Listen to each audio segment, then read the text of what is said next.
Many centuries before Christ, on a little rocky peninsula in the eastern Mediterranean, that which we call Western civilization began. Here, personal freedom of thought and expression gave birth to the democratic system of government and a full flowering of the arts, at a time when the rest of mankind labored under the burden of absolute political and religious tyranny. The poet Pindar summed up the Greek belief in the ultimate triumph of the human spirit when he wrote, "We can reach to God's own likeness in the soaring mind."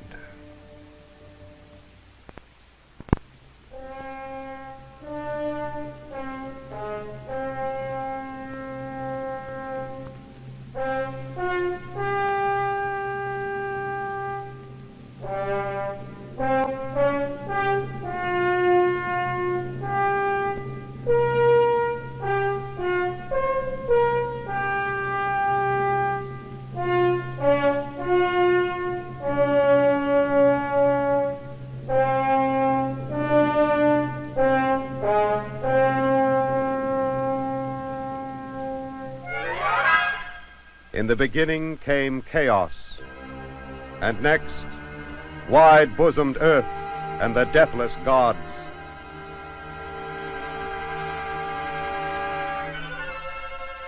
The deathless gods who hold the snowy peaks of Mount Olympus.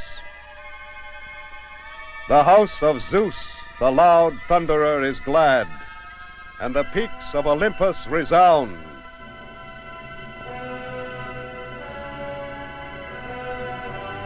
The home of the immortals.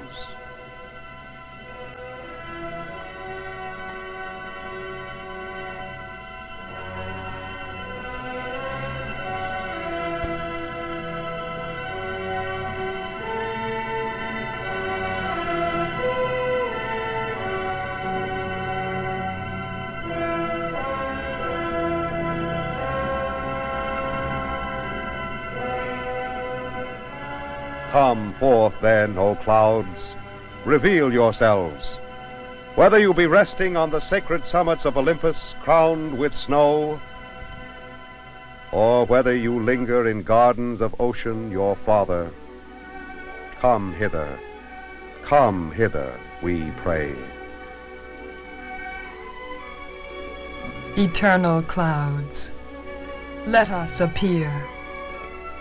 Let us arise from the roaring depths of ocean, our Father. Let us fly towards the lofty mountains and spread our damp wings over their forest-laden summits, whence we will dominate the distant valleys, the harvest fed by the sacred earth, and the resounding waves of the sea, which the unwearying sun lights with glittering beams. Let us shake off the rainy fogs which hide our immortal beauty, and sweep the earth from afar with our gaze.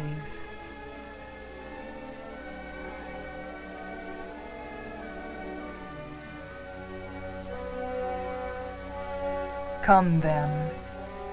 Let us begin with the Muses, who gladden the spirit of their father, Zeus, in Olympus, with their songs, telling of things that are, and that shall be, and that were aforetime. Let the Muses begin to sing, and dance on soft feet, up on the highest mountain. Thence they arise and go abroad, praising Zeus.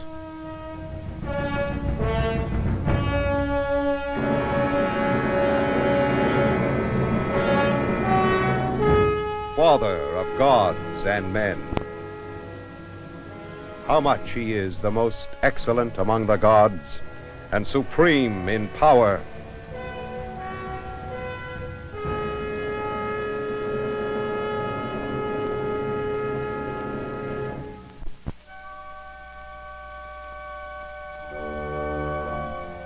Though the deep will of Zeus be hard to track, yet doth it flame and glance a beacon in the dark, mid clouds of chance that wrap mankind.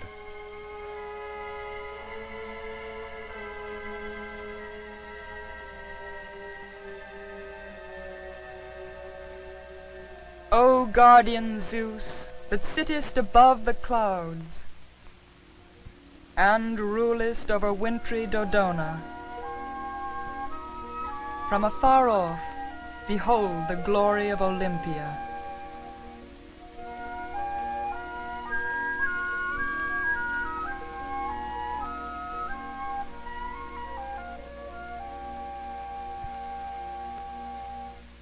And of the Olympian Games.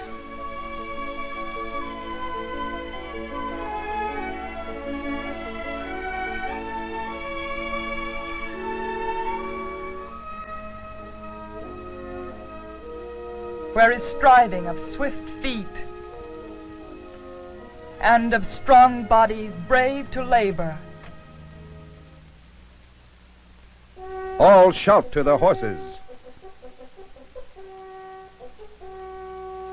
and shake the reins in their hands.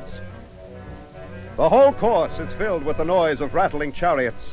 The dust flies upward, and all in a confused throng ply their goads unsparingly, each striving to pass the wheels and snorting steeds of his rivals.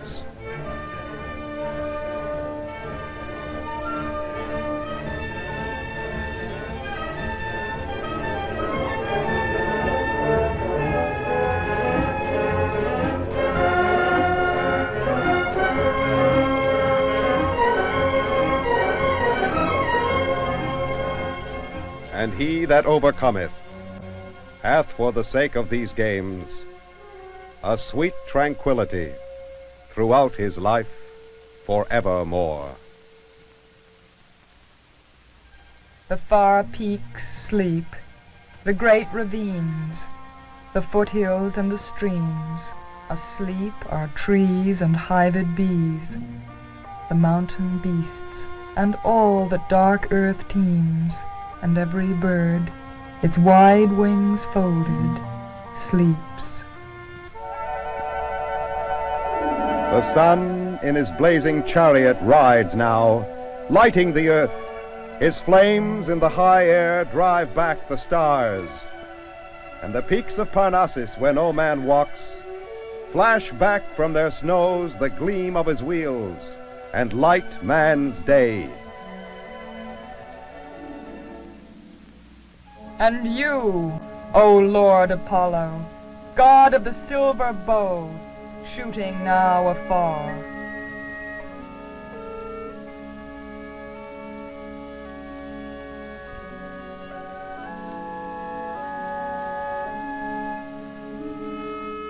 Many are your temples and wooded groves.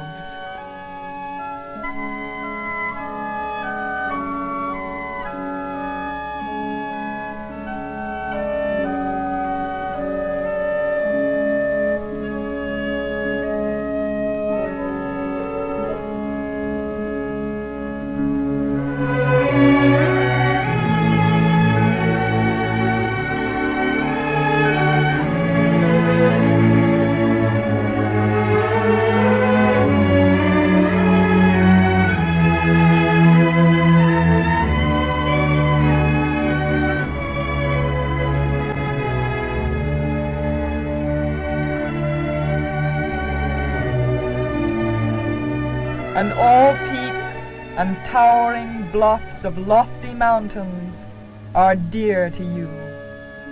There you blossom as does a mountain top with woodland flowers.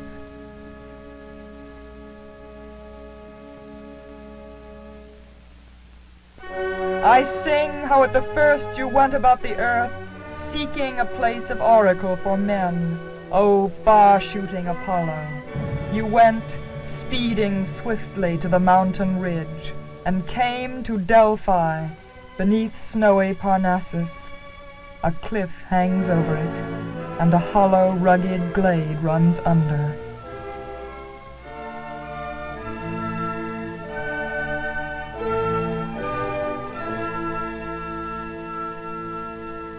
There the Lord Apollo resolved to make his lovely temple, and thus he said, "In this place I am minded to build a glorious temple, to be an oracle for men.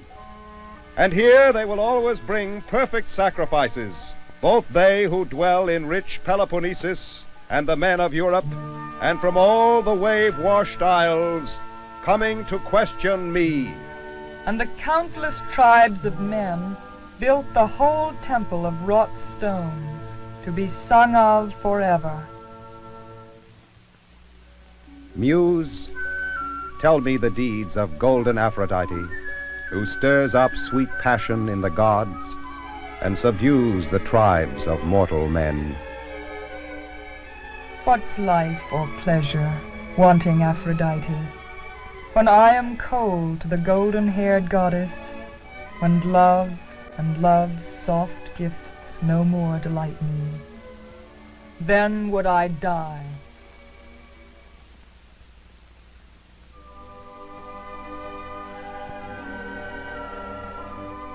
Happy that man on whom Mother Earth fully bestows her blessings. His land gives life and is heavy with produce, and his house is filled with many good things.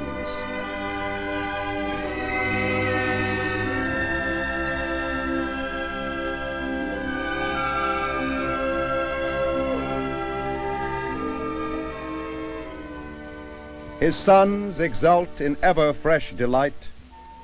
His daughters play merrily over the soft flowers of the field.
Muse, sing then of Hermes, the luck-bringing messenger of the immortals.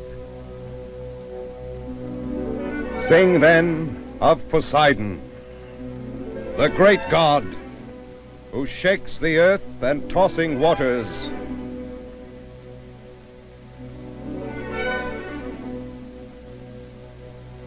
The god of the deep.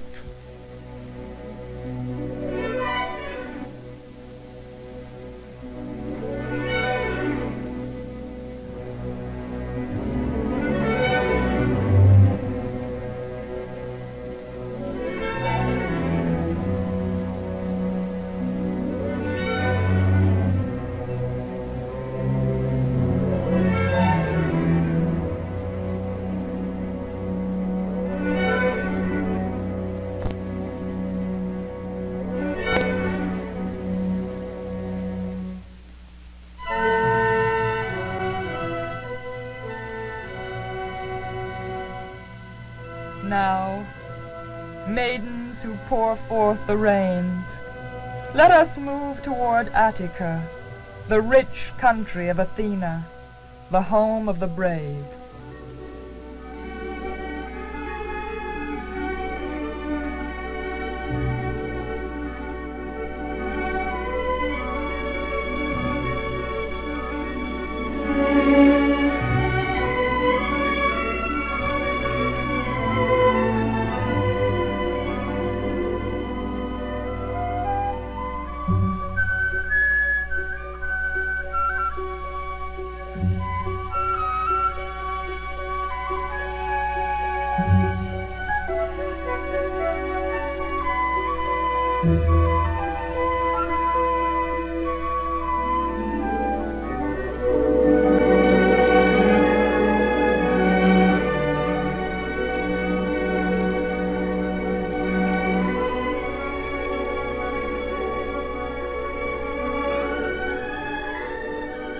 Oh, once more to stand, where on the wooded headland, under the shadow of Sunium's height, the surf is breaking.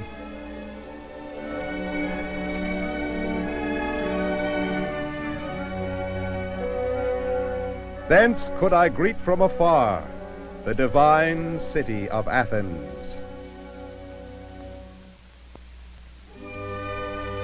Stranger, in this land thou hast come to earth's fairest home. Look out on the olive-laden hills, enchanted hills, where the gray gleaming olive, the gift of the maiden Athena, first was grown. A soft gray wreath for a well-loved city, a city of light.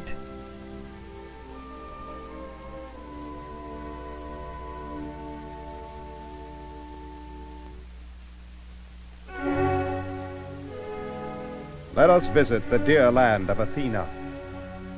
What glorious temples, what statues, what holy prayers to the gods of Olympus. At every season, nothing but sacred festivals.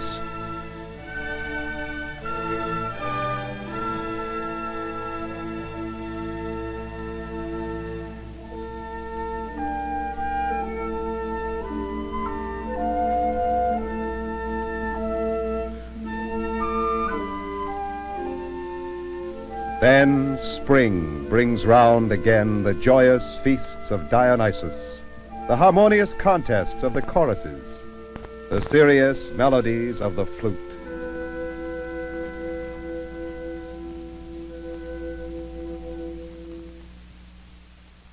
Sing now of Pallas Athena, the glorious goddess, our city by the immortal god's intent, and the decree of Zeus shall never come to harm. For our bold champion, Pallas of Athens, shields and protects us.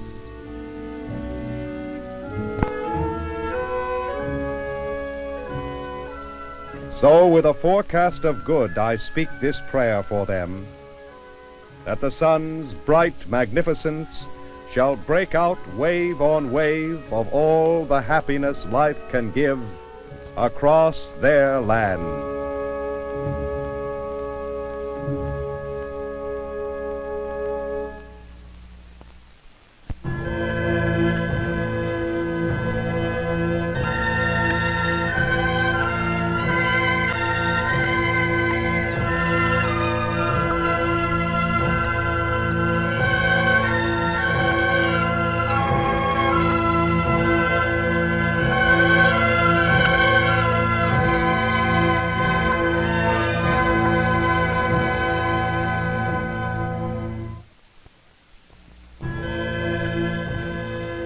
The histories tell of a mighty power which came forth out of the sea, where on an island there was a wonderful empire.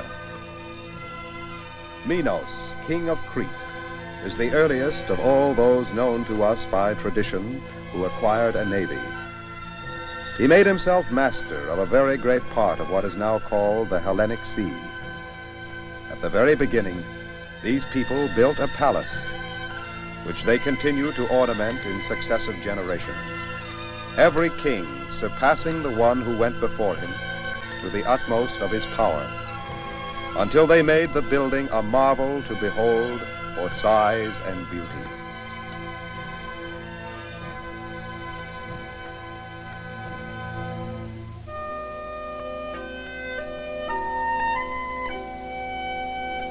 Because of the greatness of the empire, many things were brought to them from foreign countries, and they had an amount of wealth as was never before possessed by kings.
The entire area was densely crowded with habitations, and merchants kept coming from all parts, who kept up a multitudinous sound of human voices and din and clatter of all sorts, day and night.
For many generations, they lived as men of high spirit, uniting gentleness with wisdom.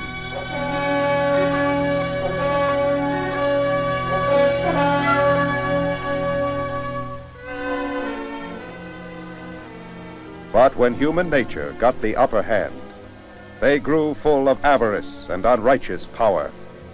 This vast power endeavored to subdue the land of Greece, which finally defeated and triumphed over the invader.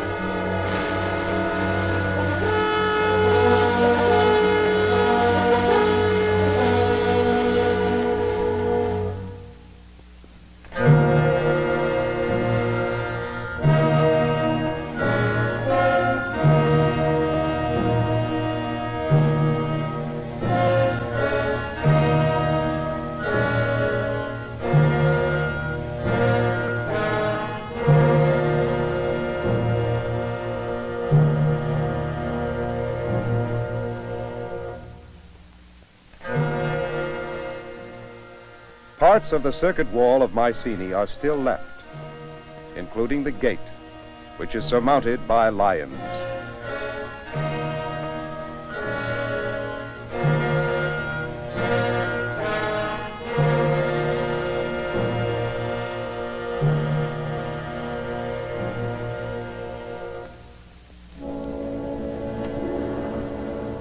Among the ruins of Mycenae are underground buildings of King Atreus and his children.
Mycenae, the city once so rich in gold, I who received into my walls the house of Atreus, I who sacked Troy that a god built, I who was the secure seat of the Greek demigods, lie here, the pasture of sheep and oxen, with naught of my greatness left but the name.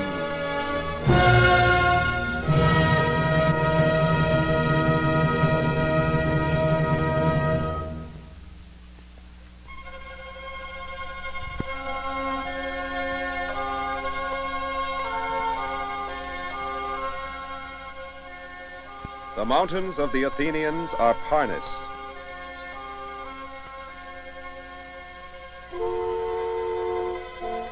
Where wild bears and boars are hunted.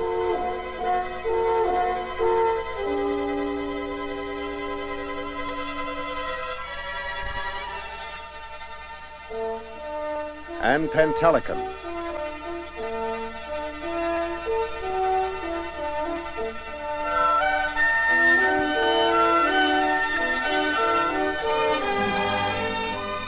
Where there are marble quarries.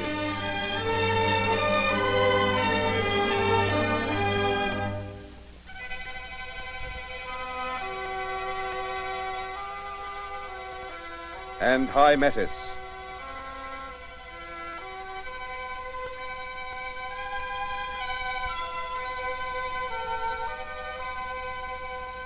Which has excellent food for bees.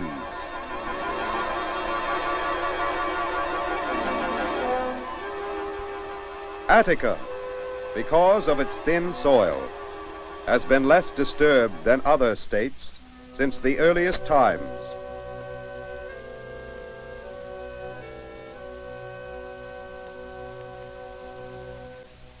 With the same people always occupying it.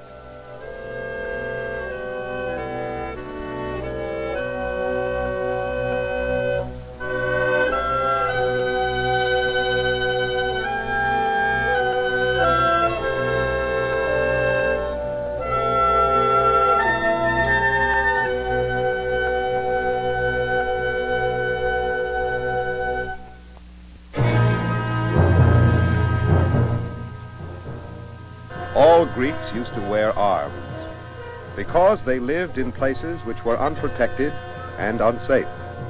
The Athenians were among the very first to lay aside their arms and adopt a more relaxed and luxurious way of life. I have eaten most austerely little cakes of sesame, honey sweet and drunk down merrily, one large jar in revelry. Now's the time for music clearly, bring the dainty lute along. Now the lovely, the most dearly loved of damsels is my song.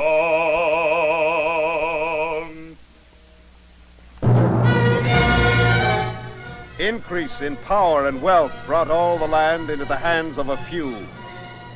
Civil discord became violent until at last Solon became mediator and archon. He fought for both parties against both parties, and he said, I gave the commons their sufficient meed of strength, nor let them lack, nor yet exceed. Those who were mighty and magnificent, I bade them have their due and be content. My strong shield guarded both sides equally, and gave to neither unjust victory.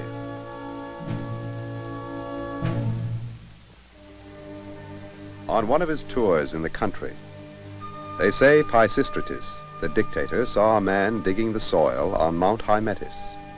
Evidently all he had to dig or cultivate was stones. And Pisistratus asked the man how much he was getting out of the land. Just so many aches and pains, the man said. And of these aches and pains, Pisistratus ought to take his 10%. The man said this without knowing whom he was speaking to. But Pisistratus was pleased with his hard work and with his plain speaking, and excused him from paying any more taxes.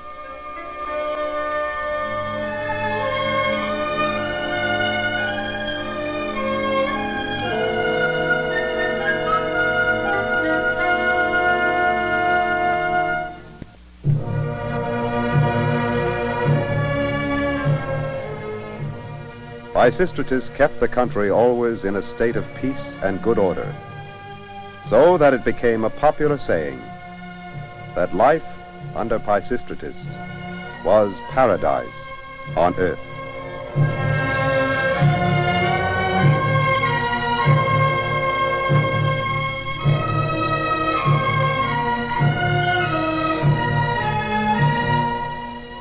Athens, which had been great before, now grew even greater.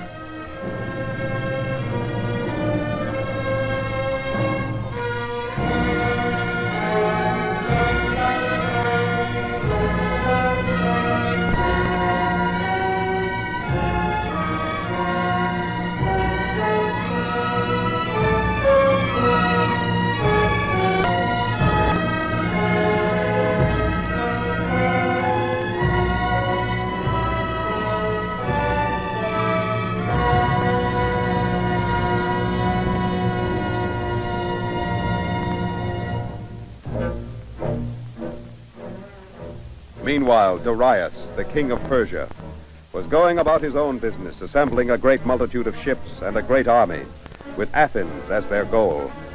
They landed at Marathon, and when the Athenians heard of it, they marched out to meet them. The Athenians who marched out to Marathon were led by Miltiades and 9 other generals.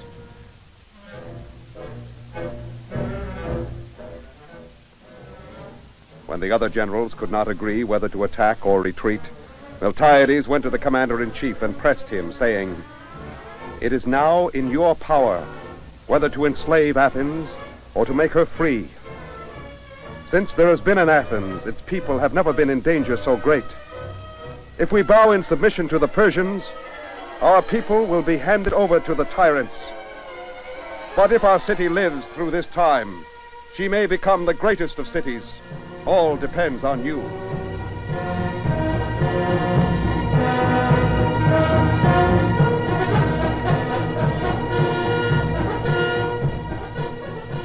The Athenians armed and formed for the attack.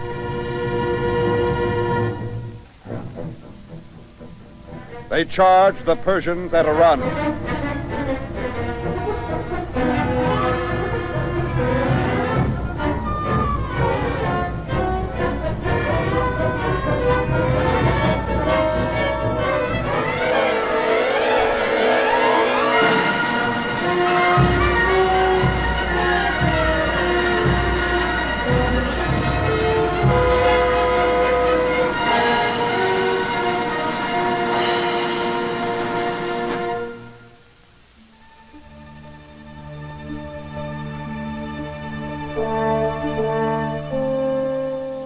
They fought a long time at Marathon, and in the end, the Greeks were victorious.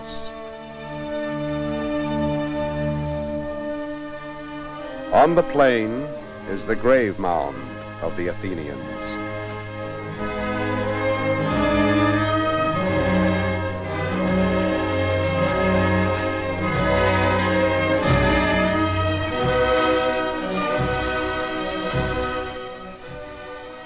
I will fight as long as I live, and shall not count life more precious than freedom.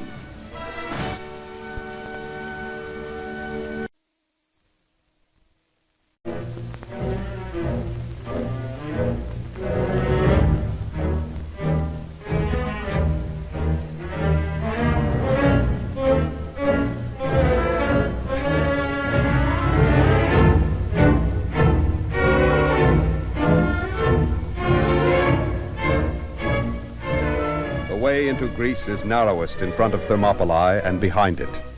It is the width of a wagon road.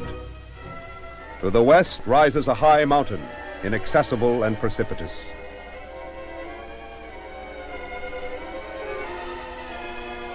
To the east of the road there is naught but marshes and the sea. King Xerxes lay encamped to the north, and the Greeks in the pass of Thermopylae.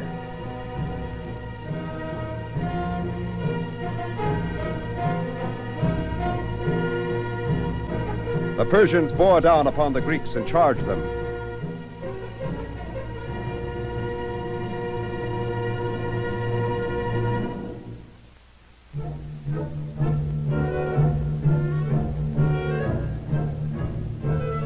Many fell, but others attacked in turn, and though they suffered grievous defeat, yet they were not driven off.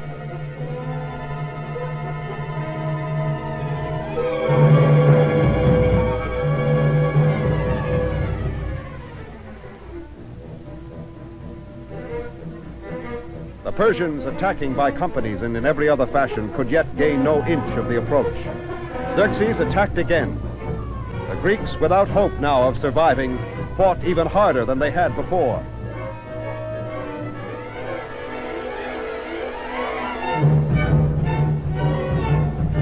It was in this fight that Leonidas fell after surpassing gallantry, and with him other renowned Spartans.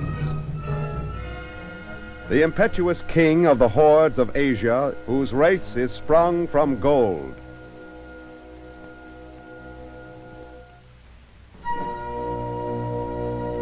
Thus did the Greeks at Thermopylae contend. All these were buried where they fell, and there is an inscription over them. Go tell the Spartans, thou that passeth by, that here, obedient to their words, we lie.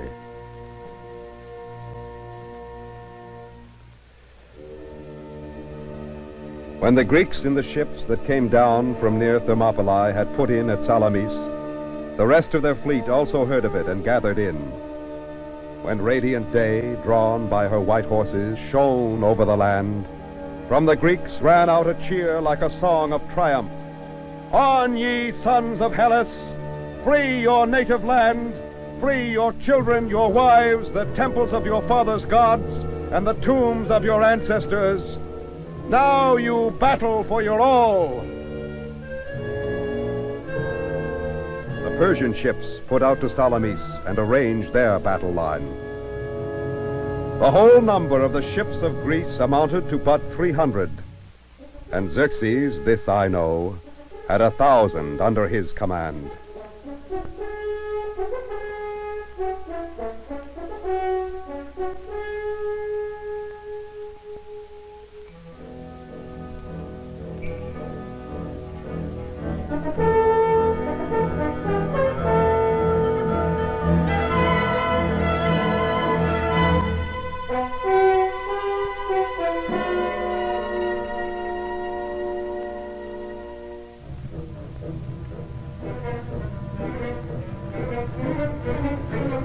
Ship dashed against ship. At first, indeed, the stream of the Persian armament held its own. But when the mass of Persian ships had been crowded into the narrows and none could render another aid, each crashed its bronze-faced beak against each of its own line and shivered their whole banks of oars. The Greek warships, seizing their chance, hemmed them in and battered them on every side. Be well assured of this. There never perished in a single day so great a multitude of men. Some power divine swayed down the scale of fortune with unequal weight, and thus destroyed the host. It seems the gods preserved the city of Athens.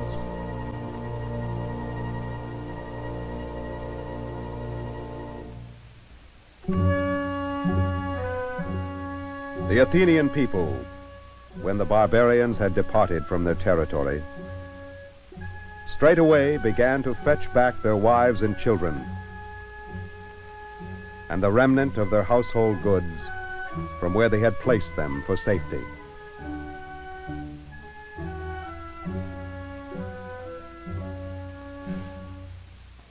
You can leave your spears behind you, yea, for sword and spear shall cease, for things all around are teeming with the mellow gifts of peace. What a pleasure from the helmet to be free, and from nasty army ration, cheese and onions endlessly.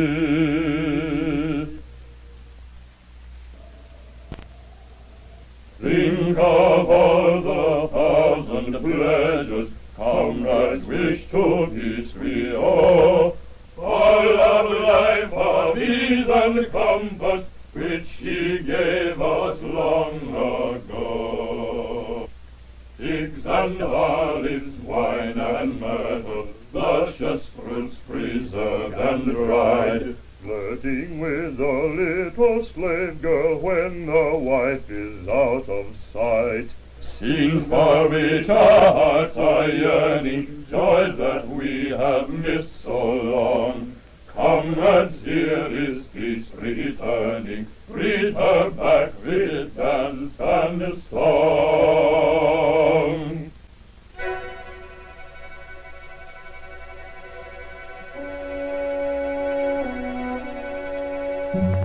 Fairest of all preludes is the great name of Athens, and the mighty race that gave birth to Pericles.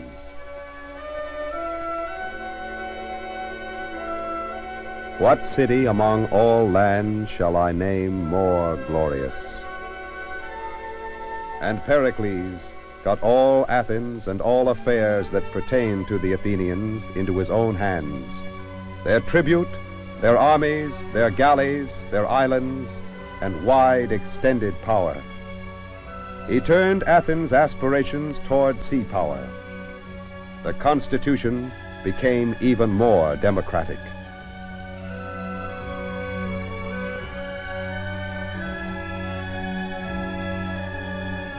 That which gave the most pleasure and ornament to the city of Athens, and the greatest admiration and even astonishment to all strangers, was Pericles' construction of the public and sacred buildings, which his enemies maligned and slandered. They cried out in the assemblies, "We are gilding and glorifying our city, and Athens is decking herself like a vain woman with precious stones and statues and 1,000-talent temples."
2 painters in encaustic, for painting the cimation of the epistyle, 30 drachmas. 2 leaves of gold were bought for gilding the 2 eyes of the column, 2 drachmas. 2 talents of lead were bought for the fastening of the stonework, 10 drachmas. For stonework, for channeling the columns, 10 drachmas.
The works grew, all surpassing in their magnitude, inimitable in their beauty and grace.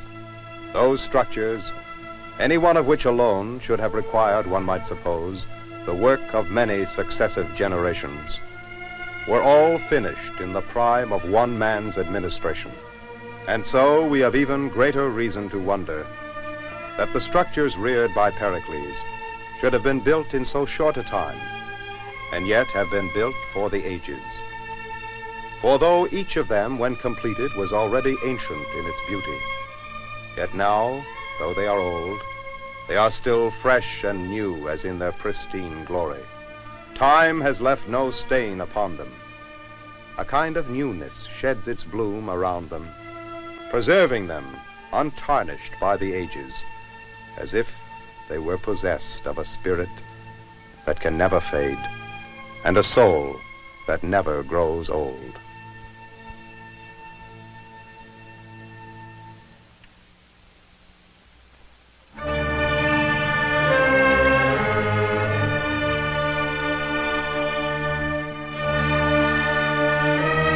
In eloquence, no man could equal him. When Pericles arose and took the floor, by 10 good feet our common orators, as by an expert runner, were outstripped. Not only voluble, but with persuasion sitting upon his lips, he bound a spell and had this power alone of orators, to prick men's hearts and leave behind the sting.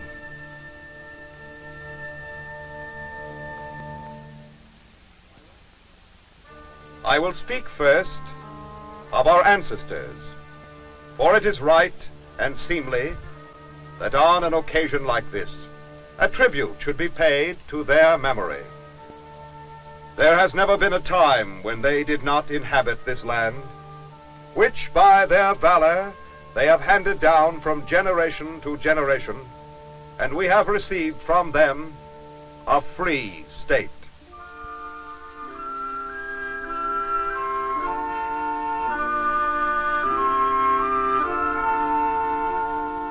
But if they were worthy of praise, still more were our fathers, who added to their inheritance, and after many a struggle, transmitted to us, their sons, this great empire.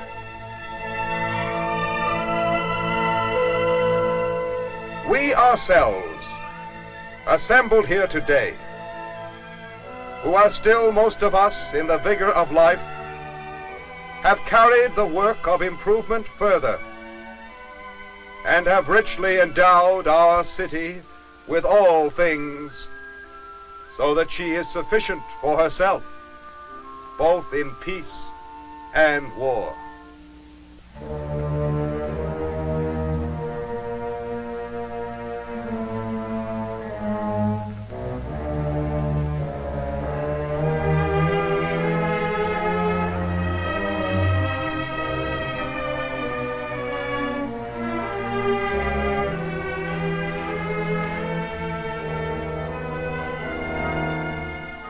Of the military exploits by which our various possessions were acquired, or of the energy with which we or our fathers drove back the tide of war, Hellenic or barbarian, I will not speak, for the tale would be long and is familiar to you.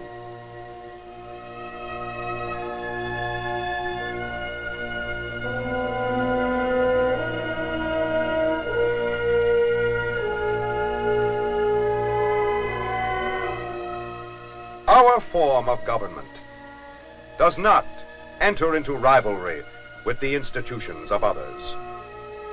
We do not copy our neighbors, but are an example to them.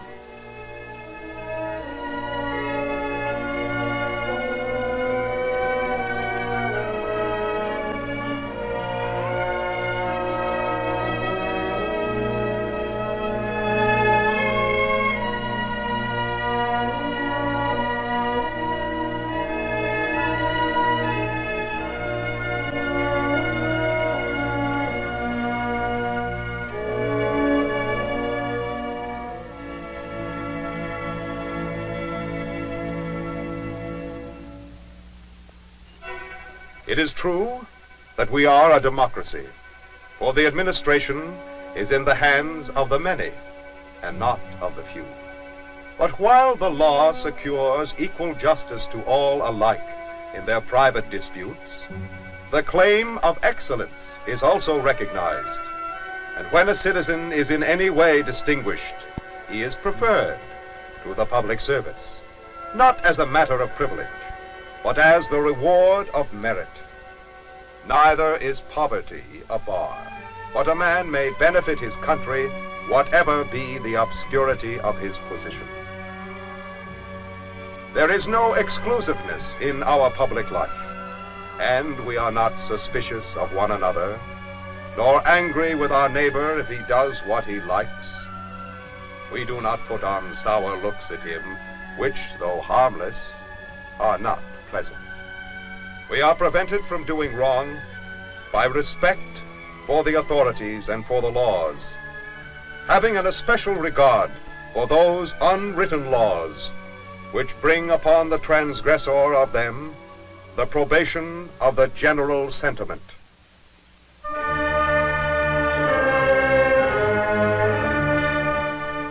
We have not forgotten to provide for our weary spirits many relaxations from toil.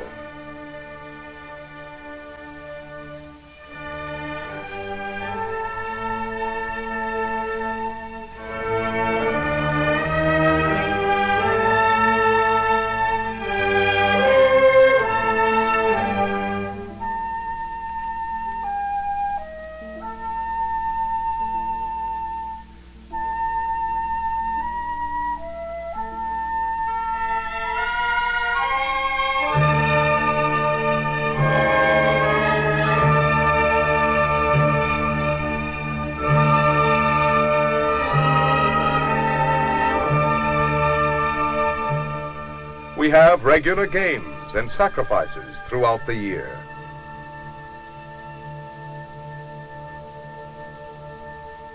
Our homes are beautiful and elegant, and the delight which we daily feel in all these things helps to banish melancholy.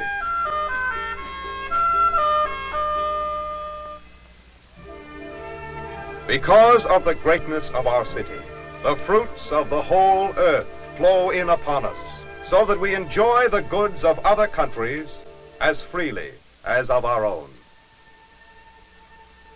Our military training is in many respects superior to that of our adversaries. We rely not upon management or trickery, but upon our own hearts and hands. If we prefer to meet danger with a light heart, but without laborious training, and with a courage which is gained by habit and not enforced by law, are we not greatly the gainers? We do not anticipate the pain, although when the hour comes, we can be as brave as those who never allow themselves to rest. Our city is equally admirable in peace and in war.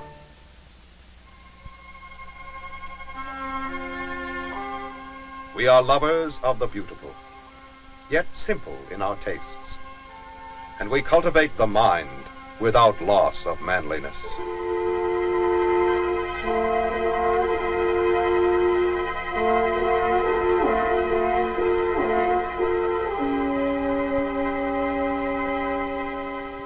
Wealth we employ, not for talk and ostentation, but when there is a real use for it.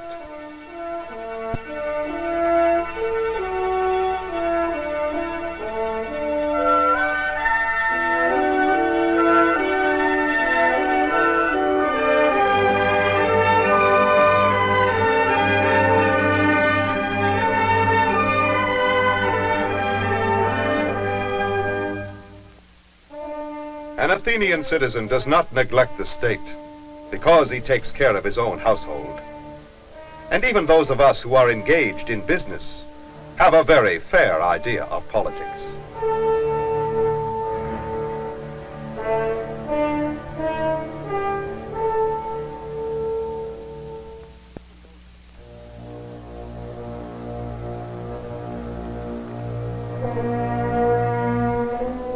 We regard a man who takes no interest in public affairs not as harmless, but as a useless character.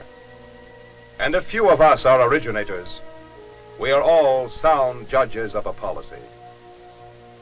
The great impediment to action is, in our opinion, not discussion, but want of that knowledge which is gained by discussion, preparatory to action. For we have a peculiar power of thinking before we act, and of acting too. Whereas other men are courageous from ignorance, but hesitate upon reflection. To sum up, I say that Athens is the school of Hellas, and that the individual Athenian seems to have the power of adapting himself to the most varied forms of action with the utmost versatility and grace. This is no passing an idle word, but truth and fact. And the assertion is verified by the position to which these qualities have raised the state. For in the hour of trial, Athens alone among her contemporaries is superior to the report of her. No enemy who comes against her is indignant at the reverses he sustains at the hands of such a city.